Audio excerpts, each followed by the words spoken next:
अस्सलाम वालेकुम। मुंहिंजो नालो गुलशर टगड़ा आहे। अॼु मुंहिंजो मौज़ू आहे अफ़लातून। अफ़लातून यूनान जो हिकु अज़ीम फ़िलासफ़र थी गुज़रियो आहे। हीउ सुक़रात जो लाइक़ शागिर्दु हो।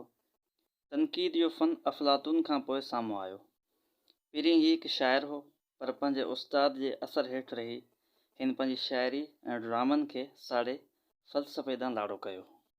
अफ़लातून को अदबी नक़ाद न हो ऐं न ई हुनजो मक़सदु शाइरनि ऐं शाइरी ते तनक़ीद करणु हो, पर हुन सिर्फ़ु उन वक़्त जे यूनान जे बिगड़जंदड़ माशरे लाइ कुझु क़ानून ॾिना जेके हिन पंहिंजे मशहूरु किताब रिपब्लिक में ॾिना।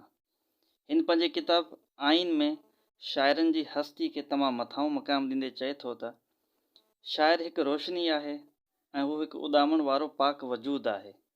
जेसिताईं उनजे मथां का इल्हामी क़ुवत ग़ालिब नथी थिए ऐं हिन जा होश हवास ज़ाइल थी वञनि ऐं हुनजो अक़ुलु बिन ग़ाइब थिए, तेसिताईं हू शाइरी नथो करे सघे।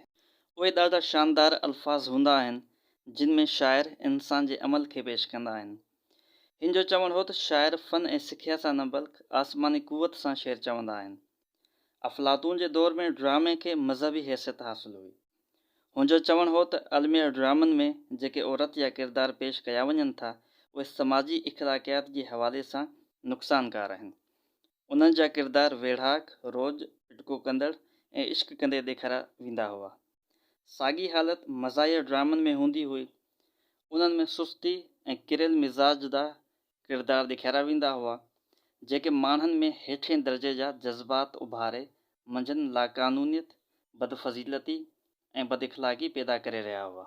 अफ़लातून यूनान जी ख़राब थींदड़ हालत खे ॾिसी समाज जे सुधारे लाइ हिकु स्कूल खोलियो जंहिंजो नालो जेमनिज़म रखियईं।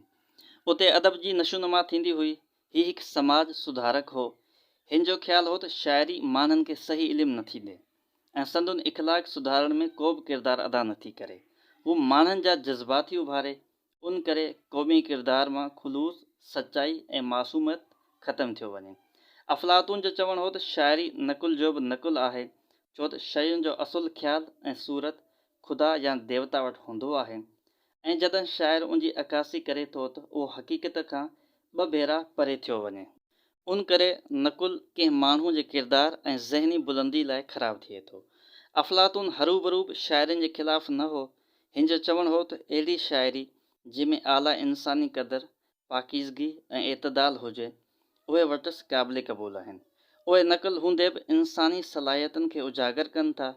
जॾहिं अफ़लातून चयो त ख़राब ऐं किरियल किरदारनि जे नकुल सां ख़राब किरदार पैदा थींदा, यकीनन उहो अहसासु हूंदसि त सुठनि किरदारनि सां इंसानी फितरत में बहितरी पैदा थी सघे थी, पर उहा ॻाल्हि हिन न लिखी।